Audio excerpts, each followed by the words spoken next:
The Russian cybercrime just got worse. Russia is home to the most elite cybercriminal groups, which President Vladimir Putin's regime uses to its advantage. God! Yes, they don't mind crime, particularly cybercrime.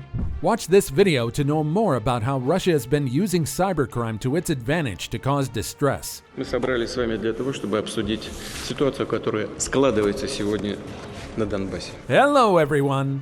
Welcome to Cybercrime Time. Don't forget to like and subscribe to our channel and press the bell icon so you never miss an update about the latest cybercrime news and trends.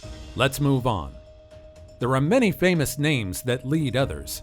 If China leads in cyber espionage and intellectual property theft, Russia leads the world in cybercrime. Russia is a strange blend of authoritarian state and criminal enterprise. It's home to the most advanced cybercriminal groups in the world. Russia really is a difficult-to-understand place. It has its own set of rules, own way to deal with certain issues, and not to mention its blind eye towards cybercriminals. European intelligence officials estimate that there are at least 20 Russian criminal groups with hacking abilities better than most countries. Russian intelligence services, persistent, skilled, and well-resourced, are also adept at hacking and have close connections with cybercriminals. No wonder other countries want to be in their good books.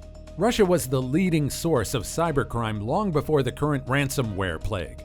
Hacking tools, stolen personal information, fake websites for fraud and phishing scams, zero-day exploits, and software vulnerabilities are available in thriving black markets organized on social media.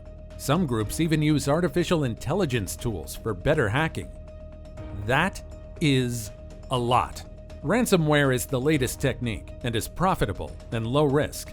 Some of the sophisticated ransomware gangs even have specialized teams, one to identify vulnerable networks, one to estimate how much a target can pay, another to implant the malware, and yet another to negotiate and handle payments, usually in cryptocurrency. The only good news in this is that if a company has made itself more secure than its peers, the criminals will go after easier targets first. For Russian cybercriminals, hacking is a profitable business with billions of dollars in revenue. Like any business, they're guided by expected returns and opportunity costs. This means that a company can manage the risk of a Russian cyber attack. Companies can make themselves harder targets by making sure their software and the software used by partners and contractors is up to date, encrypting and backing up sensitive data, and using multi-factor authentication. The foundation of cyber defense is a good corporate data strategy that prioritizes digital assets and services for resilience. The Kremlin is tolerant of cyber criminals. The rules for Russian hackers are simple.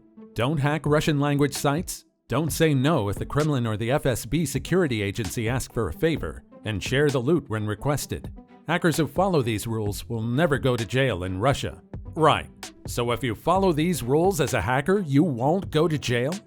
Russia has little interest in cooperating with other nations to rein in criminals, and there is little to no incentive for Russia to cooperate with foreign law enforcement. Senior Russian officials from Putin on down hold the West in contempt.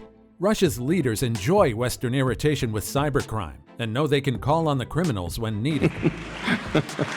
While the Russian government regularly hacks energy companies to get information on markets and prices, Russian cybercrime goals are financial. That makes any company a potential target. Financial institutions and chief financial officers are favorites. For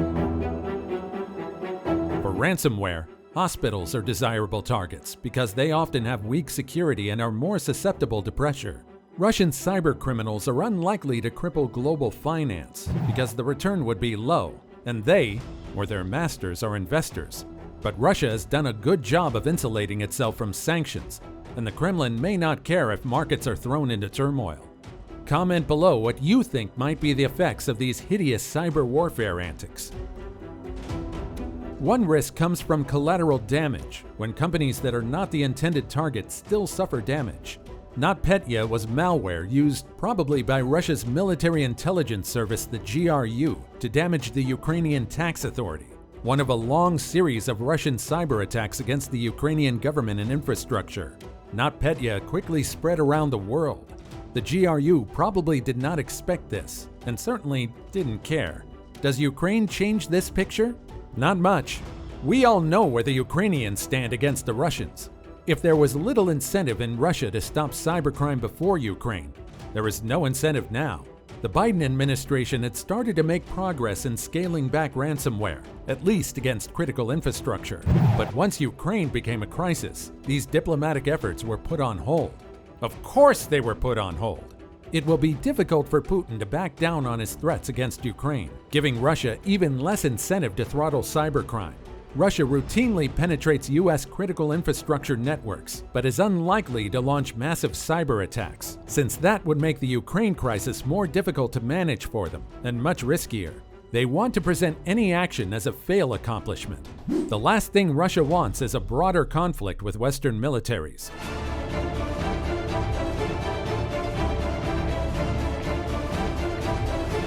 The Russians are not deterred at all when it comes to cyber action and regard cyber deterrence as feeble-minded.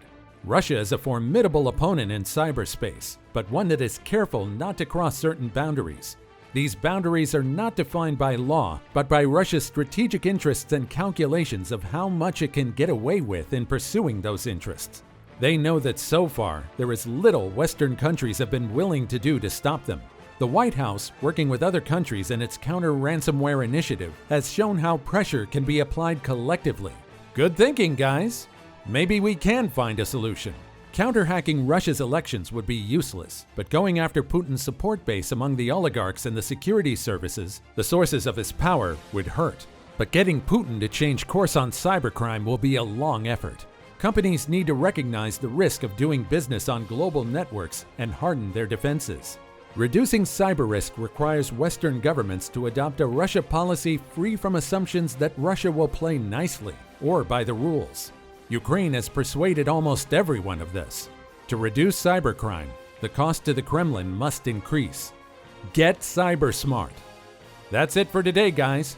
Stay safe, stay smart, and stay tuned to our channel.